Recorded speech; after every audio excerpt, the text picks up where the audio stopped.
Hi, I'm Mark Brown, and I'm bringing my message today from a very rainy and overcast Australian day. It's actually 8:30 in the morning, but it's really dark, so there's all these shadows in my flashy caravan here. Well, I want to read to you Galatians 5:13. For you have been called to live in freedom, my brothers and sisters, but don't use your freedom to satisfy your sinful nature. Instead, use your freedom to serve one another in love. Well, out of high school, I had a couple of jobs that were absolutely shocking. They were incredibly boring. In fact, I remember spending tons of time, way too much time, looking at the clock. I'd be doing the stuff and I'd look at the clock, hoping that it would be knockoff time, hoping that it'd be the end of the work day. So absolutely shocking were those jobs. And ever since then, I've worked hard at having a job where I look at the clock, but when I look at the clock, I find myself thinking, man, I wish there was more of the day. There's so much more I need to do and want to do. And I've been able to do that, to have work that has that. But the overarching feeling I had when I was in those jobs, those boring jobs, was feeling trapped. It was like I was locked in. I mean, I had to do them, and I was grateful that I had a job that paid, gave me money, paid the bills, but I felt trapped. I remember just feeling like I wanted this freedom, just this ability to get out of there. Well, when we read this passage today, when it talks about us being, for you have been called to live in freedom.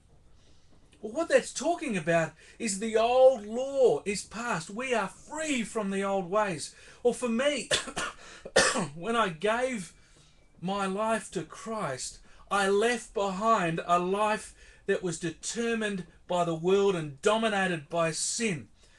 When I gave my life to Christ as a young guy, I made the decision that my life would not be ruled by sin and determined by the values of the world. And in a sense, I gained my freedom from the restrictions and limitations of that life. So I have this freedom, and what do I do with it? What do I now do with this freedom? I've now got it. I can go to the cross, I can confess my sin, and I can be forgiven completely. I can turn from my old ways, my sinful ways, my flesh and desire. And in that moment of forgiveness, I am new and I am free. So what do we do? How do we deal with that? Well, actually, the passage is quite incredible. It says, with that freedom, we are to avoid slavery, of being trapped again. And we're also to seek to become a slave. So we're to avoid slavery, but we're also to seek to become a slave. Let me explain. The first is we avoid slavery in that we avoid satisfying our sinful nature. We do the best we can. I do the best I can to avoid falling into the trap of sin. Now, when I worked as a psychotherapist for a while, I worked with a number of people who had drug addictions. Incredibly tragic and sad.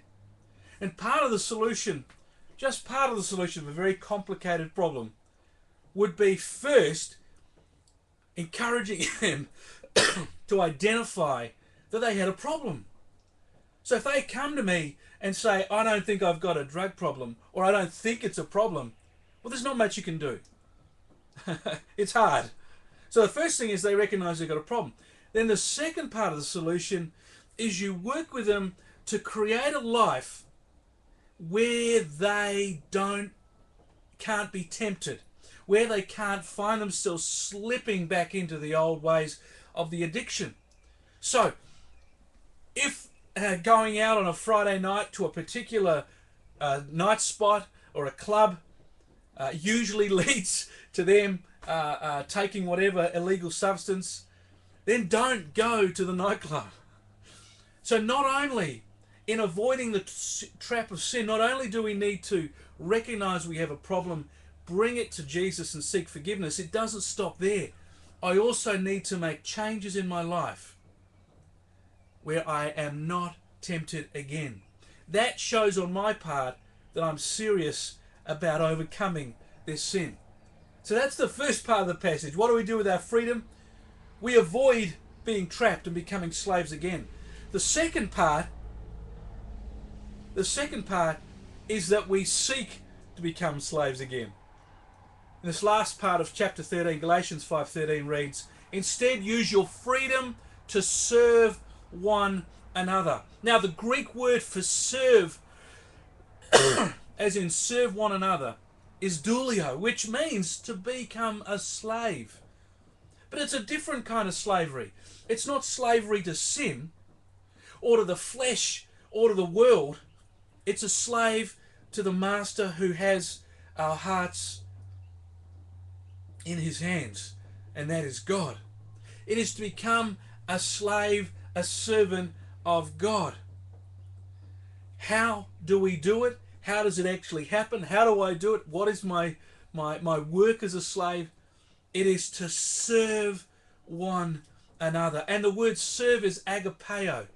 A word love, should I say, is agapeo. So instead use your freedom to serve one another in love.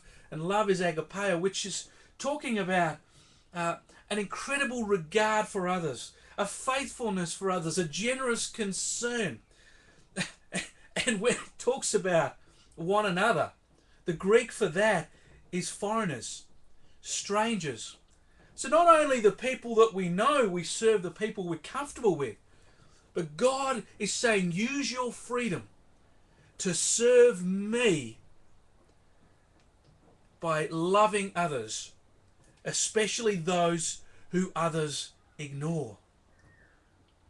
So this is an incredible challenge for me. Not only am I to avoid the trap of sin, but I am called to become a slave for God, to serve and love others, have massive regard and generous concern, agapeo love, for those who others would ignore. So how do I fill the space, that freedom? What do I do with this new life that I have? I serve others with generous concern. I'm seriously looking forward to making that happen in my life way more. God bless.